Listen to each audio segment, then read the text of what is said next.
Orange Campaign bris il-Caritas dan kien lan tal-kampanja għal din is-sena mtella mill-laqda studenti tat-teoloġija fl-Università ta' Malta.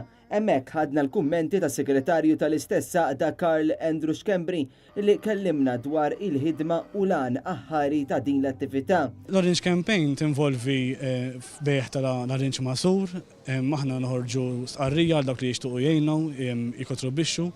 Għagħartu tal-lan nsibu ħafna għajnuna, ħafna nis joffru li ituna l-Orange. Imbijaw kol xi affarijiet oħra tal-ikel biex permezz tal-flus li kun niġbru aħna nikun nistgħu ngħinu lill-laqda Caritas. Net News tkellem ukoll ma' Anthony Gatt mill-Caritas li spjegana aktar fuq ix-xogħol li qed twettaq din l-entità fih dan is-soċjetà tagħna. Fil-fatt din is-sena l-Caritas qed tiċċelebra l-50 sena anniversarju mit-twaqqif tagħha.